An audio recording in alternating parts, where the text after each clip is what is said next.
warahmatullahi wabarakatuh. Kembali lagi bersama Nani Nurhayati di sini, Widya Channel. Belajar yuk. Nah, sesuai janji saya ya. Saya sekarang akan lanjut membahas aspek-aspek yang ada di tes karakteristik pribadi. Sebelumnya jangan lupa di subscribe, comment, and share. Terima kasih. Before we begin our study, it is better for us to read Basmalah together. Bismillahirrahmanirrahim. Nah, aspek selanjutnya dari aspek yang kemarin ya, yaitu aspek menghargai orang lain. Nah, pada dasarnya manusia adalah makhluk sosial, hidup di dunia dan butuh pertolongan orang lain. Nah, pahamilah bahwa setiap orang itu memiliki kelebihan dan kekurangan masing-masing. Hargai orang dengan tulus tanpa pamrih. Terhadap kekurangan orang lain, janganlah selalu dicari kesalahannya. Pikirkanlah bahwa orang tersebut pasti juga punya kelebihan.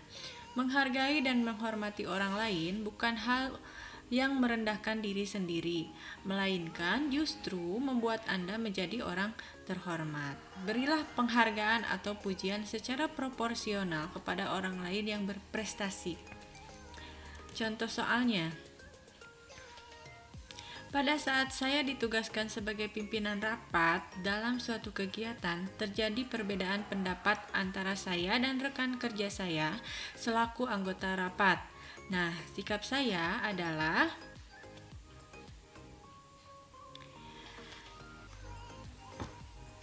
di sini skor yang paling rendah adalah yang B, yaitu mempertahankan pendapat saya.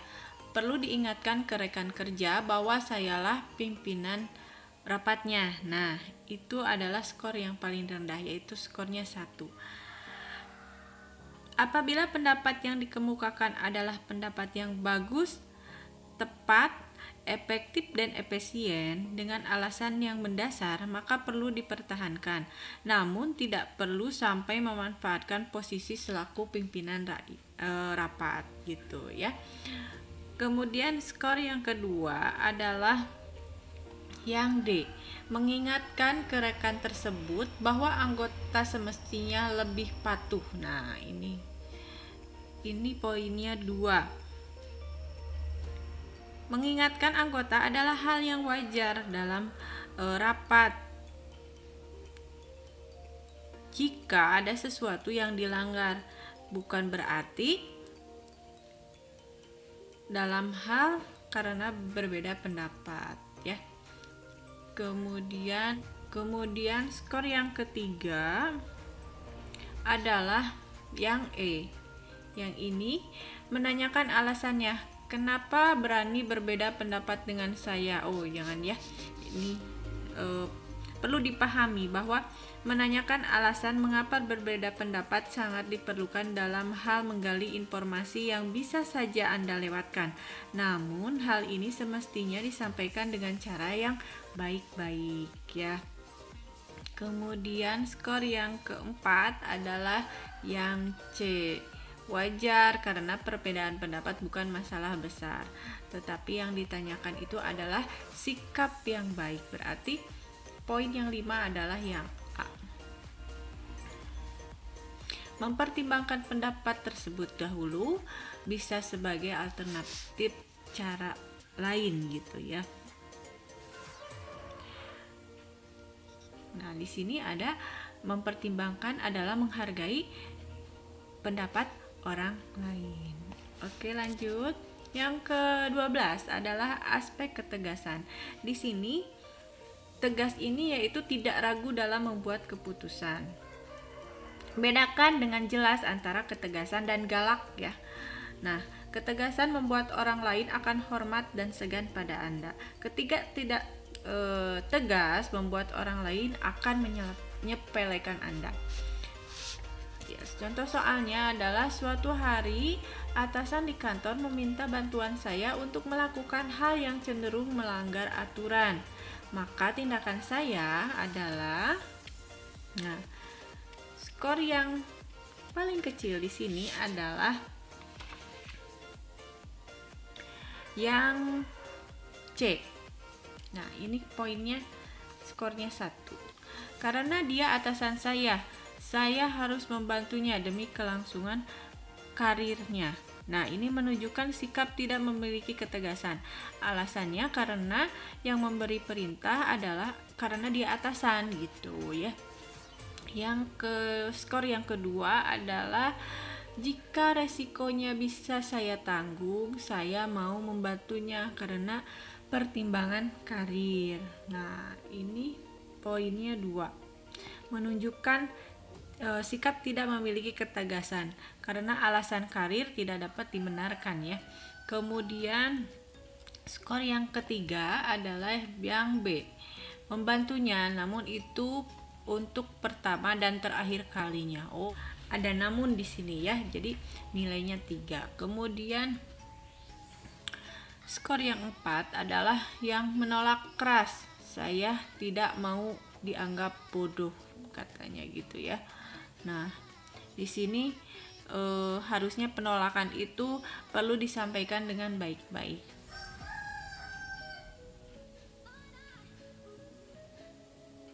Yang poin yang paling besar adalah yang E. Ya, ini ya, menolak dan menjelaskan alasannya. Karena ini menunjukkan sikap ketegasan dan memiliki prinsip. Lanjut. Yang ke-13 adalah aspek kepercayaan diri. Nah, aspek kepercayaan diri adalah mengukur tingkat percaya terhadap diri sendiri, terutama saat mengambil keputusan maupun pada saat menghadapi hal penting lainnya. Nah, pahamilah bahwa manusia harus berusaha sebaik-baiknya, namun hasil akhir itu ditentukan oleh Allah Subhanahu wa Ta'ala, oleh Tuhan Yang Maha Esa. Kemudian hal yang tidak sesuai dengan harapan bukan akhir segalanya. Anda tetap harus bangkit dan memperbaiki diri. Contoh soalnya. Biasanya apabila saya mematangkan rencana kerja, maka adalah yang A ya. Ini poinnya 1. Saya masih terus khawatir apakah rencana tersebut bisa berhasil. Nah, dia tidak matang ya, tidak percaya diri. Kemudian skor yang kedua adalah yang B. Berhasil tidaknya tak lepas dari pihak lain juga. Jadi di sini dia bergantung kepada orang lain. Kemudian skor yang ketiga adalah yang E. Saya minta pendapat orang lain terlebih dahulu mengenai rencana ini, sebab pendapat banyak orang lebih baik daripada pendapat satu orang. Nah, di sini emang menunjukkan sikap percaya diri tetapi mempertimbangkan orang lain. Nah, perlu dipahami bahwa banyak pendapat yang dikemukakan disikapi dengan alternatif atau cara rencana dulu ya. Kemudian skor yang 4 adalah yang D. Ini skornya 4. Bagaimanapun cara rencana kerja saya harus berhasil dengan gemilang. Pede ya. Tetapi yang lebih baik, skor yang tinggi adalah yang C. Manusia berusaha sebaik-baiknya, Tuhan yang menentukan. Dia mempunyai prinsip itu ya, tetapi mempunyai sikap percaya diri. Yang ke-14 adalah aspek toleransi. Toleransi adalah sikap menerima dan membantu orang lain yang sedang mengalami kesulitan tertentu, sehingga meskipun hal tersebut membuat Anda kehilangan sumber daya seperti materi, waktu, dan perhatian, maka Anda tetap melakukan dengan tulus. Contoh soalnya, saya termasuk orang yang titik-titik di mata rekan-rekan kerja. Mana skor yang paling kecil? Skor yang paling kecil adalah yang E ya, sama sekali tidak punya toleransi. Ini fatal ya, ini nilainya skornya 1. Kemudian skor yang kedua adalah yang D, memiliki toleransi yang rendah. karena di sini harusnya introspeksi diri dan segera berubah ke arah yang lebih baik. Kemudian skor yang ketiga ada di A, memiliki sikap toleransi yang biasa saja. Nah, ini kurang ya. Sebaiknya segera berubah yang lebih baik. Harus jangan biasa saja gitu ya.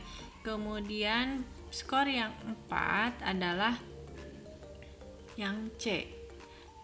Di sini ada terkadang toleran terhadap kesulitan kawan. Nah, terkadang ini berarti tidak selalu, terkadang itu. Kemudian yang poin yang besar adalah yang B. Yang ini ya. Saya termasuk orang yang memiliki toleransi yang tinggi di mata rekan kerja. Lanjut, yang ke-15 adalah aspek kepedulian lingkungan. Di sini seseorang memiliki kepedulian lingkungan akan terlihat dari sikapnya yang memperhatikan dan berkomitmen menjaga lingkungan. Contoh soalnya, saat menggunakan inventaris kantor, ternyata saya menjumpai ada beberapa yang sudah tidak layak pakai. Tindakan saya apa gitu ya. Dilihat dari optionnya, skor yang paling rendah adalah ketika kita menjumpai ada beberapa yang sudah tidak layak pakai. Diam saja adalah menunjukkan sikap yang tidak baik ya. Jadi poinnya 1. Poin yang kedua adalah tetap melanjutkan tugas-tugas saya yang masih banyak karena sudah ada bagian tersendiri yang kompeten untuk mengurusnya. Berarti dia tidak peduli ya. Ini poinnya 2. Kemudian skor yang ketiga adalah yang B. Jadi dia memberitahu kepada rekan kerja yang terdekat di kantor. Harusnya memberitahu pada ahlinya, bukan hanya ke rekan saja. Nah, terus poin yang 4 adalah yang C, mencari tahu siapa yang telah merusakkannya. Jelas bahwa dia yang paling bertanggung jawab. Mencari tahu siapa yang merusakkannya ini memerlukan banyak waktu gitu ya. Jadi harusnya langsung aja laporkan ke teknisi. Ini kurang tepat, tapi poinnya 4 ya. Nah, yang paling poinnya gede ya, yaitu melaporkan ke bagian perlengkapan agar diambil tindakan seperlunya. Nah, di sini poin E ini menunjukkan tindakan yang paling tepat. Dia peduli terhadap lingkungannya. Lanjut, yang 16 adalah aspek efisiensi kerja atau skala prioritas. Bertujuan untuk mengukur seberapa baikkah Anda dalam menuntaskan suatu pekerjaan secara benar, namun dengan waktu yang lebih cepat dan pemakaian sumber daya yang lebih hemat. Hemat sumber daya jika tidak diperlukan. Cobalah melakukan pekerjaan dengan urutan prioritas agar efektif dan efisien. Contoh soalnya. Hampir setiap hari saya terdaftar sebagai pegawai dengan presensi paling awal datangnya jika dibandingkan dengan rekan kerja yang lain. Setiba di kantor, saya melakukan kegiatan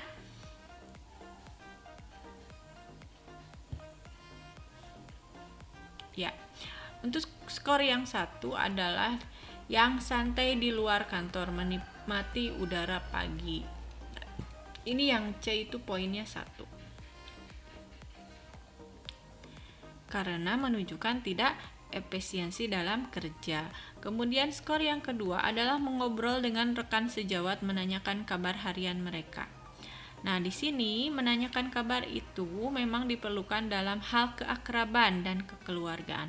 Namun jangan sampai terlena dan memakan waktu yang banyak, apalagi belum tentu itu arah pembicaraannya kemana ya. Ini poinnya 2. Kemudian poin yang ketiga adalah membaca koran dulu. dulu agar update gitu ya. Nah, Apabila membaca koran itu digunakan sebagai sumber informasi, maka teknik membaca cepat yang bisa diterapkan sehingga tidak akan memakan waktu yang lama. Itu adalah waktu kerja ya. Kemudian poin yang keempat adalah menyelesaikan pekerjaan yang tertunda kemarin. Nah, yang ini ya, ini poinnya 4. Menunjukkan sikap kurang efisien dalam bekerja karena ada pekerjaan tertunda sehingga mesti diselesaikan keesokan harinya. Itu adalah poinnya 4. Jadi membuat daftar rencana kerja yang akan dilakukan dan diselesaikan hari ini. Itu poinnya adalah 5. Oke, yang aspek yang ke-17 adalah aspek kemauan dan kemampuan belajar berkelanjutan. Nah, untuk mengukur keinginan dan tindakan yang Anda lakukan untuk terus maju dengan belajar terus-menerus, dengan tidak protes jika ditugaskan mengikuti seminar atau pelatihan, gemar membaca atau mengikuti pelatihan pengembangan diri. Contoh soalnya, saya ditugaskan untuk menghadiri seminar menggantikan atasan. Pada saat yang bersamaan, saya sedang mengerjakan laporan yang tidak terlalu mendesak. Sikap saya adalah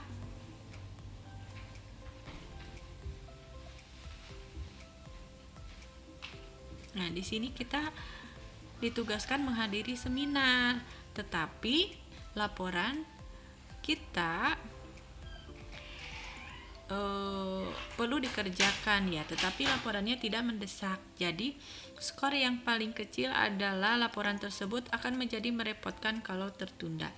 Kan tidak mendesak ya. Jadi ini poinnya 1.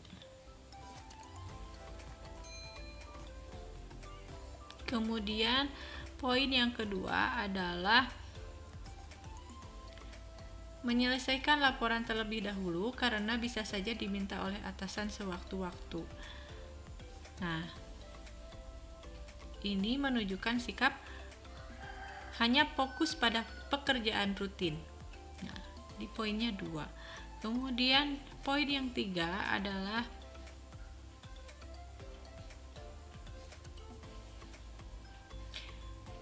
menghadiri seminar tersebut agar dapat menghindar dari laporan tugas. Nah, ini poinnya 3. Dia menghadiri seminar karena ingin menghindar dari tugas laporan. Kemudian poin yang 4 adalah yaitu menghadiri seminar dan mengerjakan laporannya nanti saja karena laporan belum harus segera diserahkan ke atasan. Jadi dia menunda pekerjaan.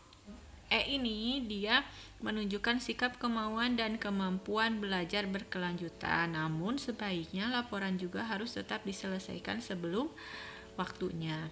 Jadi poin yang paling besar adalah ya udah menghadiri seminar tersebut. Itu menunjukkan sikap kemauan dan kemampuan belajar berkelanjutan. Lanjut. Yang ke-18 adalah aspek bekerja sama dalam kelompok. Nah, karena manusia itu makhluk sosial, jadi membutuhkan bantuan orang lain. Nah, di sini diperlukan interaksi sosial yang baik. Apabila seseorang dimasukkan pada suatu kelompok, tentulah orang tersebut harus bisa bekerja sama dengan baik dalam kelompoknya agar tujuan kelompok itu dapat tercapai. Nah, setiap tindakan itu pasti dimintai pertanggungjawabannya, begitu pula ketika bekerja dalam berkelompok. Jadi berusahalah Anda itu menjadi bagian yang berguna di dalam kelompok. Apabila Anda ditugaskan sebagai pemimpin, maka bagilah tugas-tugas ke anak buah secara adil dan proporsional agar tim solid dan mampu bekerja sama dengan baik. Contoh soalnya, pada sebuah diskusi dengan tim kerja yang terdiri dari rekan-rekan kerja Anda di kantor, biasanya saya adalah, udah kelihatannya ada jawabannya. Ya, poin yang paling kecil adalah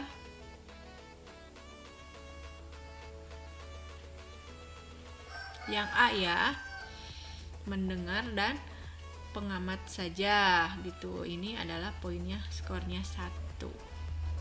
Harusnya kan perlu aktif ya.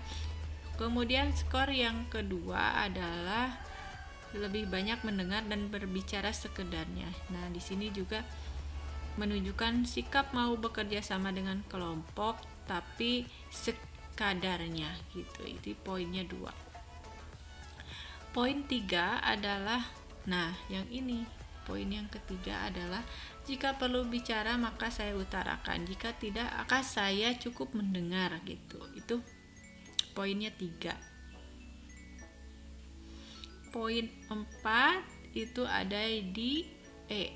Nah, selalu aktif berpendapat dan mengarahkan teman-teman untuk berpendapat juga. Itu bagus ya, poinnya 4, menunjukkan sikap yang tepat, berusaha untuk bekerja sama dengan baik. Tetapi yang paling poinnya besar yaitu mengamati sejenak lalu aktif berpendapat. Nah, di sini aktif berpendapat itu adalah sikap yang paling tepat. Ini poinnya 5. Oke. Lanjut ke aspek yang ke-19 adalah aspek teknik pemecahan masalah. Masalah akan selalu ada dimanapun kita berada dan bisa saja terjadi di kapan saja.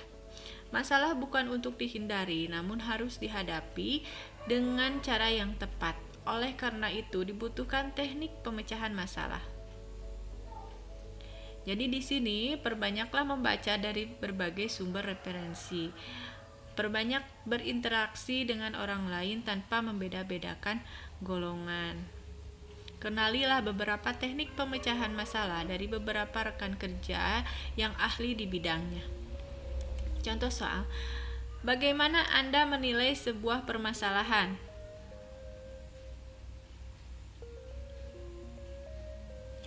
Nah, di sini skor yang paling kecil adalah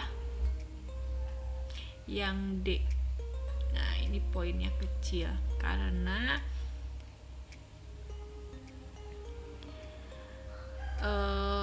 melakukan tindakan yang keliru, maka lebih baik tidak bertindak. Memikirkan serta mencari solusi yang terbaik dalam waktu secepatnya, baru bertindak sesuai yang diperlukan. Jangan langsung kita melakukan penyelesaian. Nah, poin yang kedua adalah melakukan sebisa mungkin sambil berpikir cara terbaik. Nah, yang C ini poinnya 2.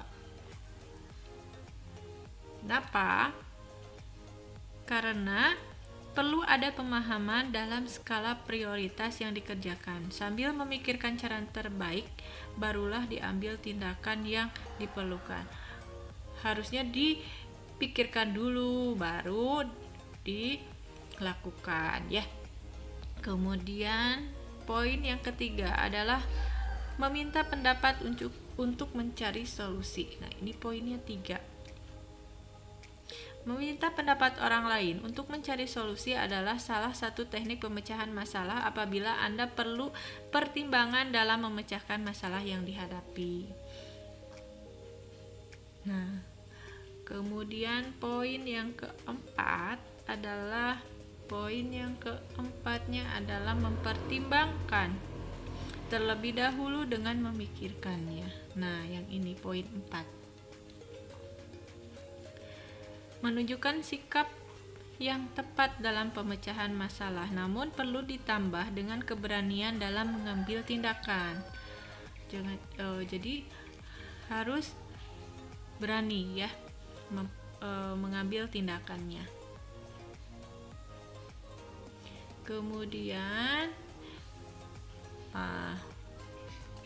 yang paling baik adalah yang B. Ini poinnya 5. Menambah informasi, mempertimbangkan, kemudian eksekusi. Menunjukkan sikap yang paling tepat dalam pemecahan masalah.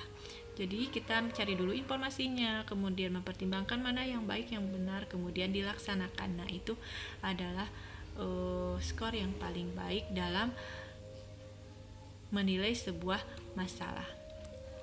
Ini salah ya, bukan C. Lanjut. Yang terakhir adalah aspek kepemimpinan atau menggerakkan dan mengkoordinir orang lain. Jika menjadi pemimpin yang tegas, jujur, dan disiplin, bawahan Anda akan segan, patuh, dan hormat kepada Anda. Ketertiban bisa ditegakkan dengan kedisiplinan dan ketegasan. Tipsnya, belajarlah memahami orang lain.